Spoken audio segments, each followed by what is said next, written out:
This video is sponsored by Private Internet Access. AEW&C stands for Airborne Early Warning and Control. That is, aircraft like these.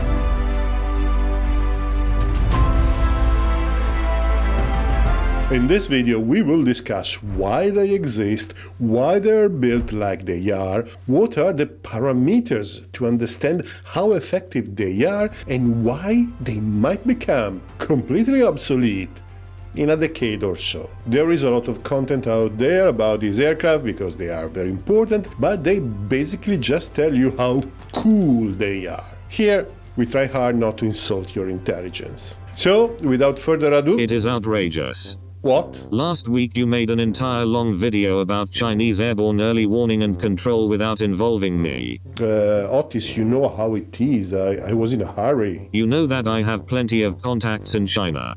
Yes, I know. You have been assembled there. I know. From now on I am going to spend my time with the TV set and the microwave. Who really care about me? Otis, come on. Come here. I'm Gas, he is Otis. Welcome to Millennium 7. Intro. Just a second. Otis!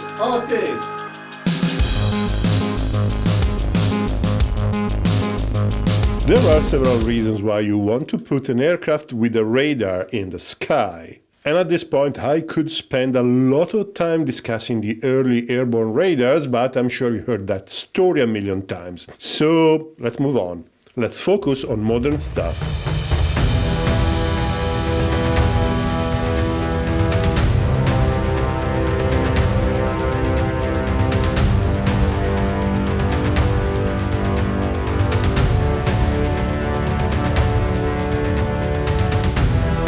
The main reason why you want an airborne radar is to overcome the problem of ground-based radar.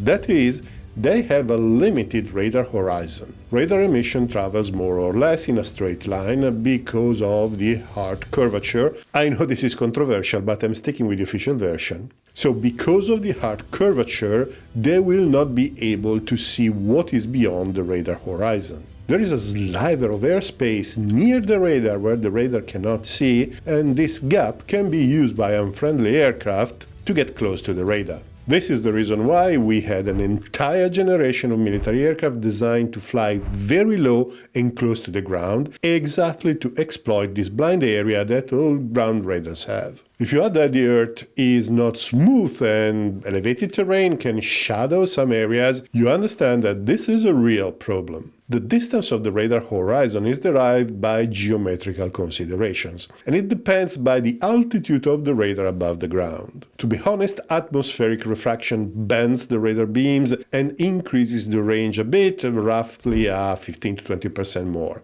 Albeit this causes issues with other performance metrics. In some cases, it is possible to use the atmosphere to reflect or propagate the radar waves beyond the horizon, but these are not systems that you find on aircraft, and as far as I know, they tend to have other issues. An aircraft at 1,000 meters has a radar horizon of about 130 kilometers. At 5,000 meters, it is slightly less than 300 kilometers. At 1,000 meters, it is 410 kilometers. A ground-based radar at, say, 10 meters above the ground has a radar horizon of less than 40 kilometers. So the advantage is clear. A radar flying on an aircraft can detect targets early, and it can, in principle, detect low-flying targets in a much larger area than a ground-based radar does. So this is an obvious reason, but there is much more. To play Captain Obvious again,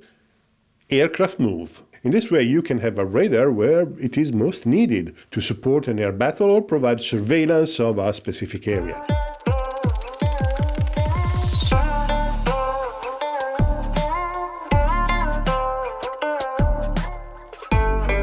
The airframe that is transporting the radar is directly contributing to its effectiveness. It is not just a commodity truck. We will see in the last part of the video which are the important parameters of the airframe and the radar that affect the effectiveness of the entire system. So stay tuned.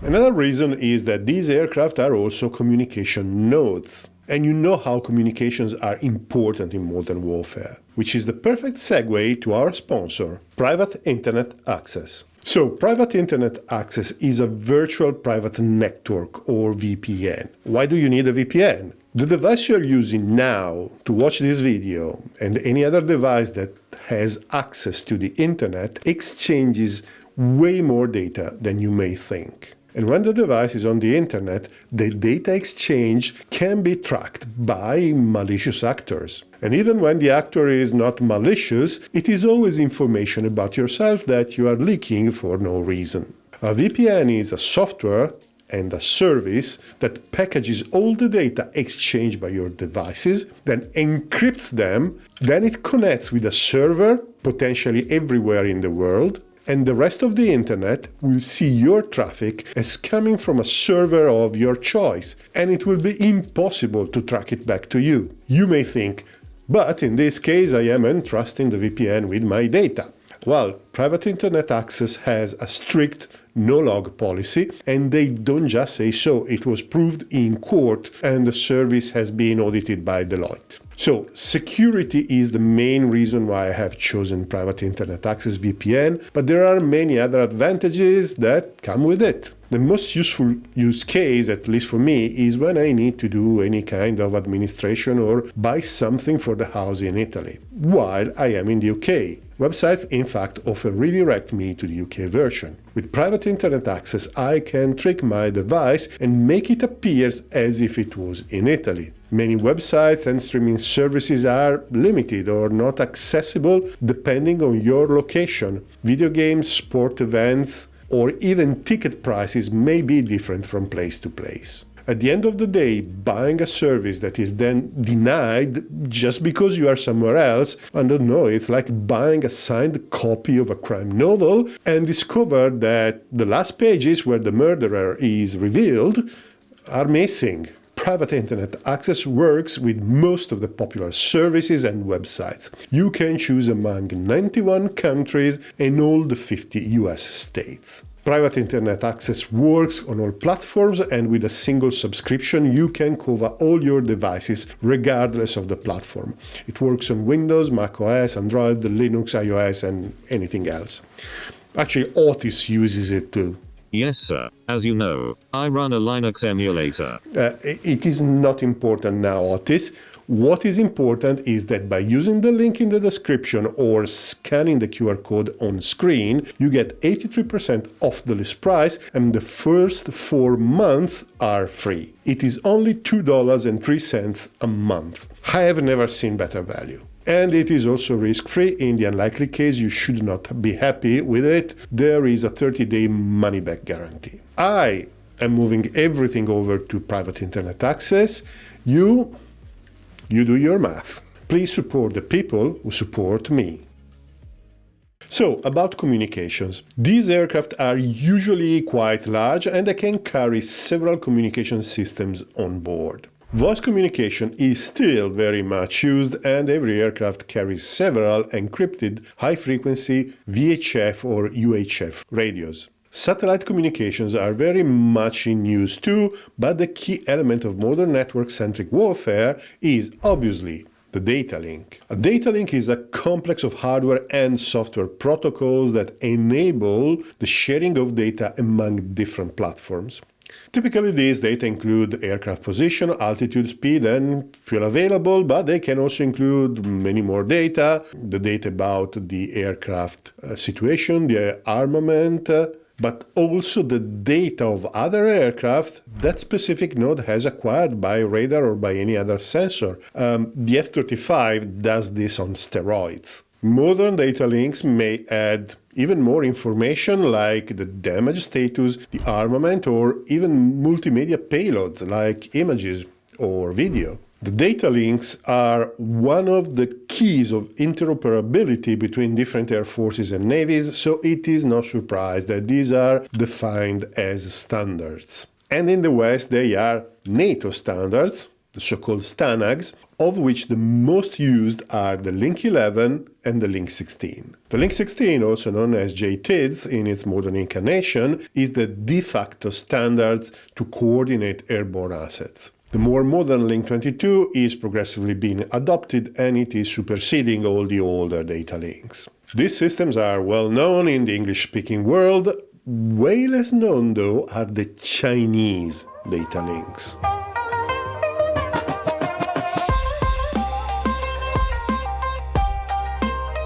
The Chinese employed in the past several different types of data links. Many were inherited with the Soviet and Russian systems that they used. And the problem was obviously interoperability. However, more recently, they have developed a series of 3-service data links. We would use the prefix joint to name them, which are equivalent to the Western data links. As an example of problematic interoperability, in the past the Chinese Navy developed the indigenous HN900, while the Chinese Air Force used the 485/484 system. Both were domestic developments that were incompatible among themselves and with the Russian derivatives. The modern stage of Chinese data link development started in 2007, when the 3-service tactical information distribution system, known to the world as TIS, started being deployed. It is a system of the Link 16 class, very resilient, using frequency hopping and spread spectrum communications.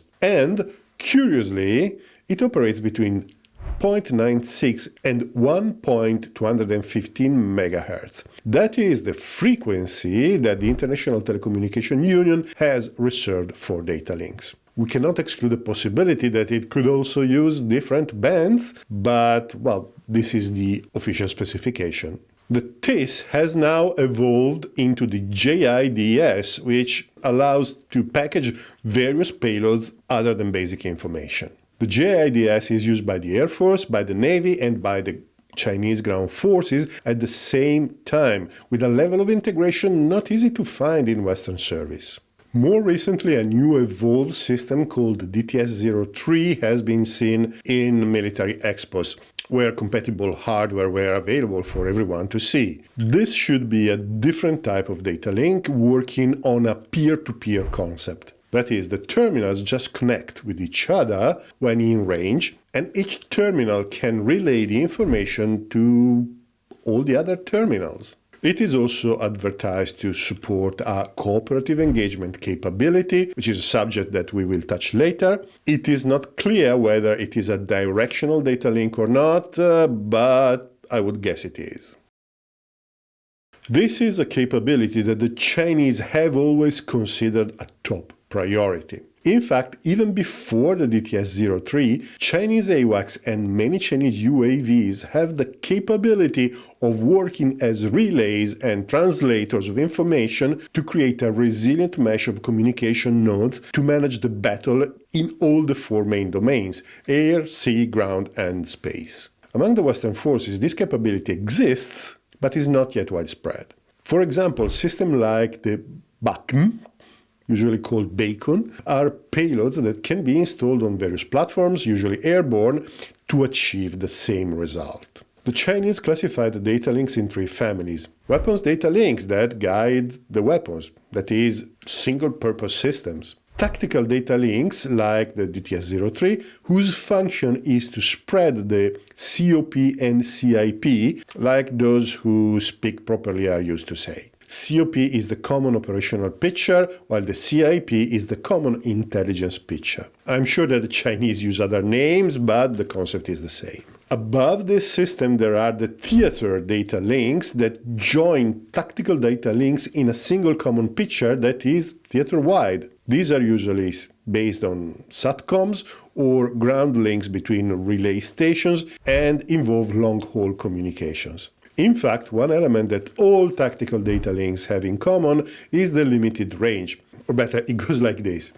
The bandwidth requirement places an inferior bound to the frequency at which a data link can operate. In practice, these frequencies are high enough to operate only in line of sight, with the caveats we discussed before. This means that the lower is the aircraft flying, the shorter is the range. This is the reason why a data link node is required to fly high to maintain the line of sight with all the assets in the area. And the area itself is limited to be in the few hundreds of kilometers, not only for geometry reasons, but also considering the power of reasonable communication systems. Theater data links are supposed to fill this gap, fusing and sharing the information among the separate tactical data links in the area.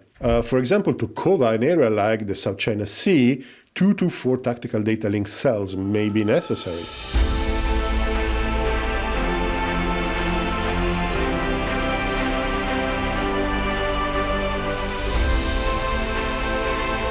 The third main function these aircraft have is command and control. In AEWNC, in fact, the C stands for control. The control function implies that the mission commander is on board the AWACS and it is coordinating the operations related to a mission or the operations in a certain area. This specific function is called battle management and target allocation. Before the introduction of modern data links, each fighter had to rely on voice communications with other fighters, with the other aircraft, or with ground stations to find their own target.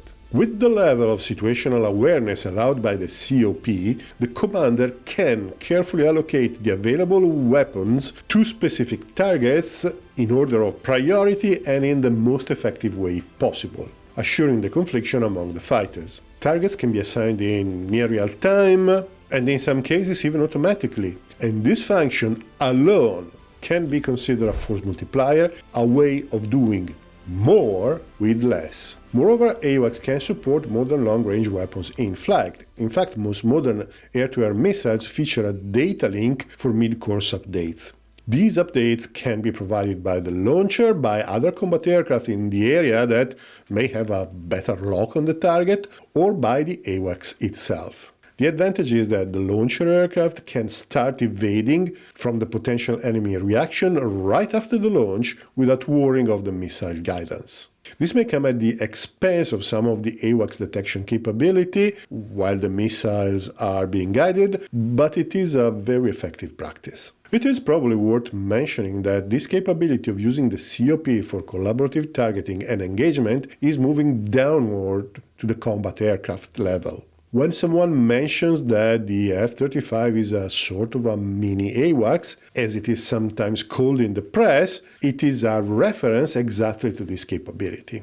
However, this capability is nothing new, because in less sophisticated forms, it was already present on relatively old aircraft like the MiG-31 and the Su-35 well before the F-35 entered service. So the concept is not cutting edge, it is well established. Anyway, I'm digressing. We don't know for sure whether the Chinese AWACS support this capability, but I would be extremely surprised if they didn't.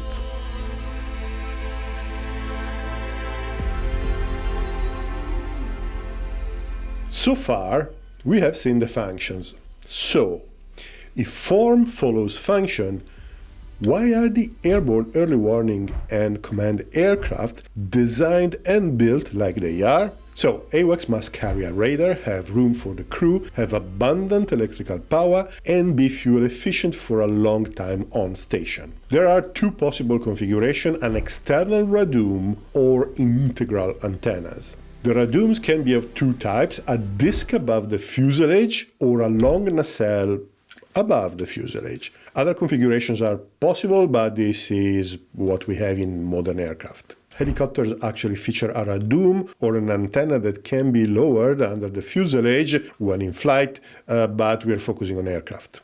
The disc above the fuselage, which is associated with the idea of AWACS in the popular culture, can be either rotating or fixed. And the choice among these solutions is quite a fascinating matter, so stay with me. Most modern radar antennas are flat, but the presence of a flat antenna doesn't necessarily tell you the type of the associated radar. So this is the universal radar block diagram. We will see it a few times, and we will use it to illustrate some of the concepts. So feel free to pause the video and have a look now. So behind a flat antenna or an AWACS, there could be a conventional radar with one emitter and one receiver, and the antenna is designed to emit a beam perpendicular to its surface. So if you want to point it in different directions, you need to mechanically steer it.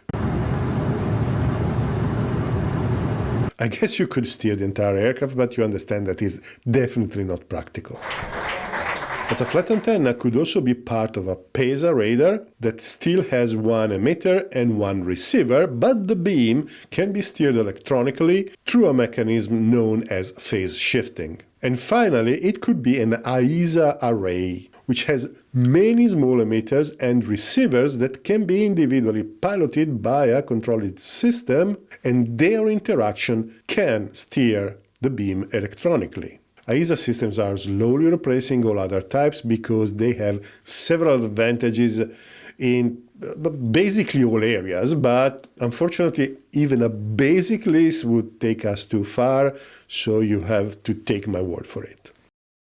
In reality though, the distinction is not that neat. For example, you can have antennas that are PESA in elevation, but not in azimuth, like the one on the SPY2 on the E3. Or you can have hybrids between PESA and AESA, where the emitting elements are binned in small groups, each group with its own specific emitter, receiver, and phase shifter to steer the beam. And anyway, it is not forbidden to mechanically steer even an AESA array. There are reasons for doing that. Another characteristic feature of the airborne early warning and control radar antennas is that they tend to be quite large. The reason is best explained by this equation, which is a form of the radar equation for tracking resolved for the power received by the antenna. The term A with E subscript is the effective area of the receiving antenna, which incidentally we suppose is also the emitting one, but is not always the case. This is another interesting digression that could be useful for a different video. This is a parameter used to account for the size and geometry of the antenna. We see that the larger the antenna, the higher the power received, and the two are actually directly proportional. All else equal, a radar with a larger antenna will be able to receive fainter echoes, thus being capable to identify smaller or farther targets. So on an AWACS you want to install the larger antenna possible, compatibly with aerodynamics, with the structural loads and the power requirement. These gradums may seem to impose a high penalty on the aircraft aerodynamics, but in reality they do not. While they do produce additional drag, they can also be designed to produce additional lift. This means that the aircraft in cruise can fly at a lower angle of attack, which means less induced drag from the wing, thus largely balancing out the drag increase. They are basically mandatory if a mechanically scanned antenna is used. It is the only reasonable way to achieve a 360 degrees coverage. The classic E3 falls in this category. The antenna is mounted on one side, and on the back there are the IFF emitters. The E2 till the C variant use the same configuration, but the D variant uses an AESA antenna. These arrays can cover, by electronically steering the beam, a sector of about 120 degrees. So to achieve a 360 degrees coverage, the antenna must rotate anyway. This seems to be the solution that the Chinese have adopted for the new KJ3000 and KJ700, with two AESA antennas installed back-to-back on a rotating radome. However, the Chinese so far have done something different. So the KJ2000 and the KJ500 use a fixed radome containing three AESA arrays arranged in a triangular configuration, each one covering its own 120 degrees sector for a total coverage of the 360 degrees. Considering that the performance of an AESA array degrades at the extremes of the field of view, this triangular solution has the advantage of not having mechanical parts, but it leaves three narrow strips that are less well covered by the radar.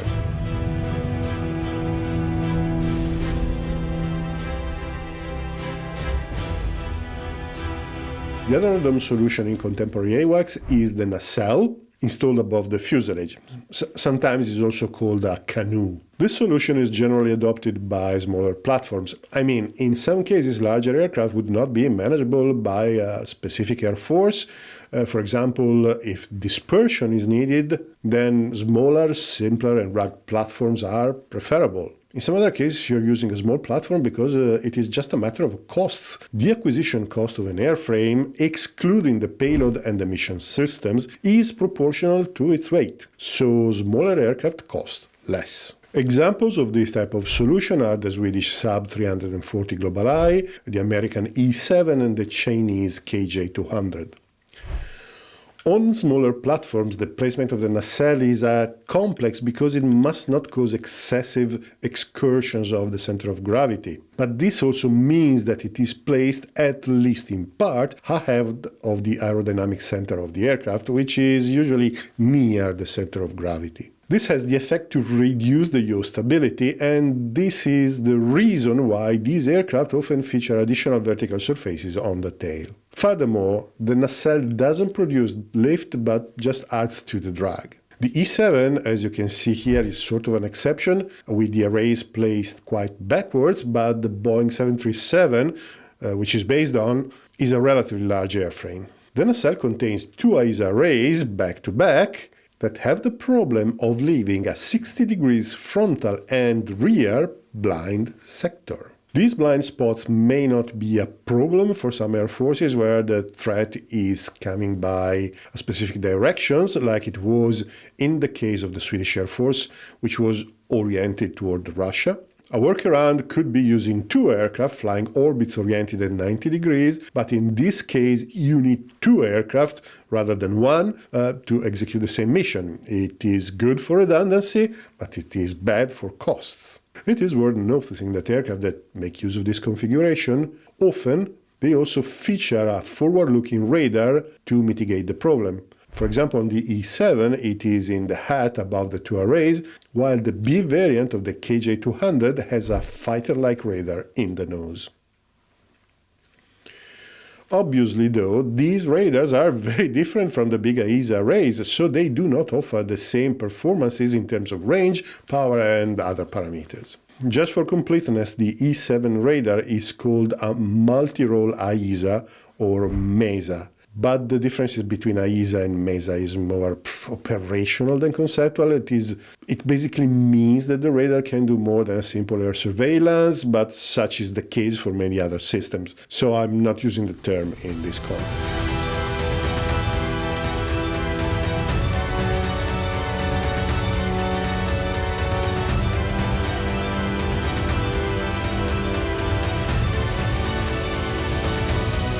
There is a third possible antenna configuration in use, that is conformal antennas. In this case, the antennas are located on the side of the fuselage, in the nose, and eventually under the tail. Modern examples are the Israeli Falcon system and the modern G550-EL/W-.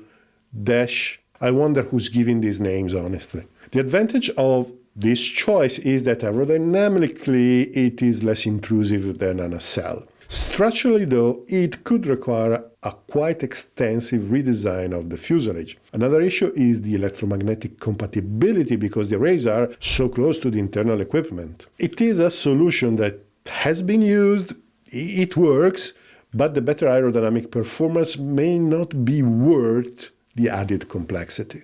Since the main arrays are usually on the side of the fuselage, it has the same coverage shortcomings as the nacelle solution, that is, a complete coverage of just the two side sectors, with the requirement of two further radars to cover the front and the rear.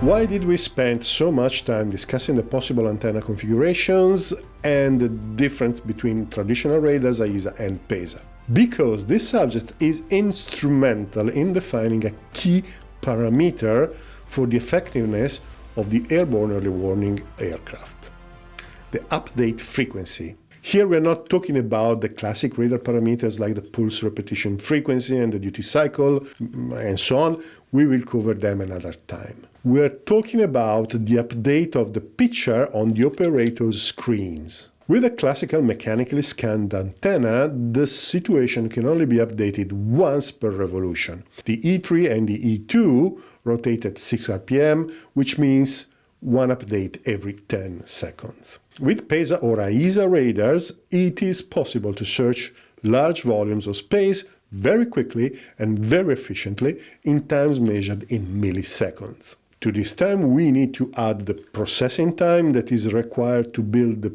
picture to show to the operator. In theory, with AESA radars, it would be possible to have hundreds of updates every second. In practice, we go down to one update every 1 or 2 seconds, which is a time reasonable for human operators. In fact, you have to consider that the picture presented to these operators in modern systems is not derived only by the radar, but also from the fusion of the data received via the Datalinks and the other surveillance systems available on the aircraft. There is a non-negligible computational overhead to manage the data fusion, which is another fascinating story that is good for another time. So a system like the Chinese triangular configuration, the KJ2000 and the KJ500, has the big advantage of having AESA arrays looking around for 360 degrees. In this way, the COP is always up to date with a second or two of latency. And this is the ideal solution. Actually, 4 arrays would be even better. However, nothing is free. The size of multiple arrays that can be contained in a disk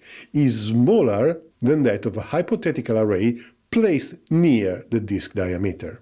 You will remember that we said that the bigger the antenna, all else equal, the better is the sensitivity. And like everything in life, size matters. That is the most gratuitous joke I ever heard, sir. Otis, if you came back to give this kind of contributions, you could have stayed wherever you were before. I will immediately oblige. Oblige, sir.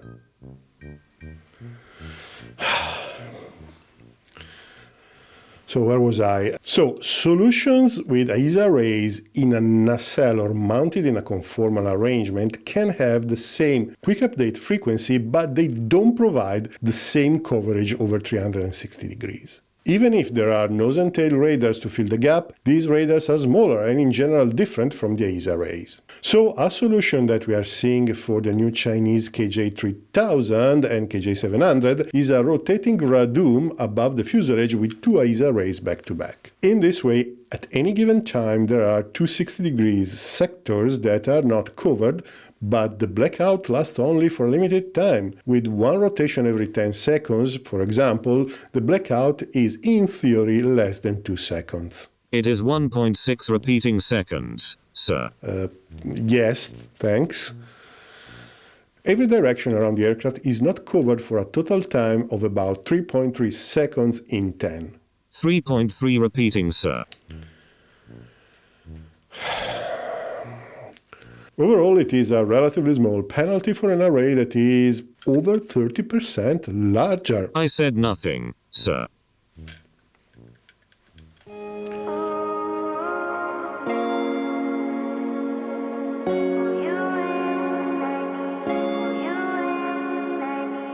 So, the array configuration, their size, and their type are key factors in determining the AWACS performance. But, of course, they are not the only one. And I have to say with a certain perverse personal satisfaction that the performance of the platform for an AWACS are instrumental to its effectiveness. Airborne early warning aircraft operate in fixed orbits, usually shaped like an athletic stadium, typically in uncontested areas where they should not face any risk. The longer an aircraft can remain on station, obviously, the better is the coverage. The time on station is important even if the aircraft can be refueled in flight. The longer the endurance, the longer the intervals between refueling, the lower is the consumption of a scarce resource like tankers. This favors large platforms with long range and the capability of carrying a large crew whose member can take turns and rest. But since not everyone can afford them, there are also smaller platforms. For large AWACS like the E3, long missions of over 12 or 16 hours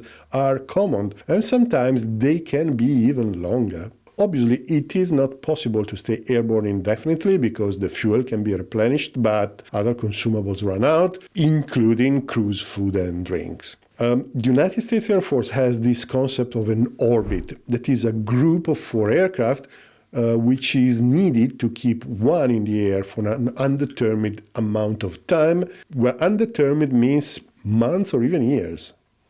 Another important parameter is the speed of the aircraft. And it may seem strange that speed is important for a big lumbering aircraft, but the transit time between the airbase and the station is a key parameter that determines the AWACS coverage of the air battle area. Obviously, the faster the better. This means that jet aircraft are favorite if compared with turboprop. And the turboprops have another disadvantage, that is the operating altitude. As we saw at the beginning, the higher the aircraft, the farther is the horizon, the larger is the area covered. While jet aircraft usually operate around 7,000 to 9,000 meters, and they can operate at higher altitude, turboprops operate around 5,000 to 6,000 meters, or even lower sometimes.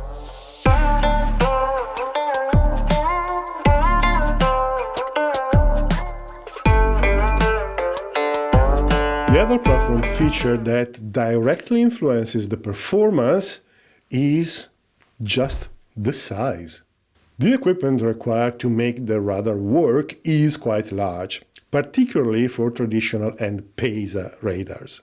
It requires electrical power, it requires cooling, and this is best accommodated on large platforms that can host several generators fractioned among the engines. Moreover, the mission crew works on multifunction consoles, and the more you have, the better. In fact, most of the operators do cover an area of the battle space and/or support a specific group of aircraft. The more numerous the operators, the more the number of aircraft that can be controlled or assisted. An E3, for example, can coordinate about 100 aircraft in a radius of about 300 kilometers around its position. The Russian A-50 features 10 operators, but according to the Russian doctrine, they can only control flights of 2 or 4 aircraft at most. And actually, one of the expected improvements of the new A-100 is an extension of this capability. Moreover, since the aircraft flies long missions, the crew needs facilities, a galley, a rest space, and so on. All of this favors large platforms, and in fact, I would say that the smaller AWACS are less suited to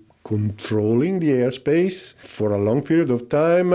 They are rather more apt to coordinate a specific mission, where the overall durations should be shorter. I guess I could go on for hours, but this video is already too long, and trust me, finding all these B-roll pictures and drawing the animation takes an inordinate amount of time. But I digress. There is still one point that we mentioned at the beginning that we need to cover. Are airborne early warning and control aircraft becoming obsolete? Well, no, not in the short term for sure, but there is a possible demise in sight. And it is not a single technology, but a complex of technologies. The ever-growing integration of data is making large platforms and big sensors less relevant. Cooperative technologies create the COP and the CIP out of a distributed networks of sensors, rendering these large and centralized sensor platforms probably a bit less necessary. And then we have satellites. These are technologies that are still very classified and we know very little, so I guess this is a subject for another time. Thank you very much for watching so far this incredibly long video, and thank you to Private Internet Access for sponsoring this video. Please click on the link in the description to get 83% off the list price, and the first 4 months are free. A sincere thank you goes to all those who are supporting the channel on Patreon by being a member or by any of the other means. You are incredible and you are essential to keep this operation going. And if you can't support the channel financially, which is perfectly fine, do it only if you can, then please just interact with the video, leave a comment, click like, subscribe if you haven't. Many people who watch these videos are not subscribed, and I don't see a reason why not, because all of this helps with the algorithm, which has not been really kind with me lately. So, this is the end. Thank you very much for watching, and see you next time.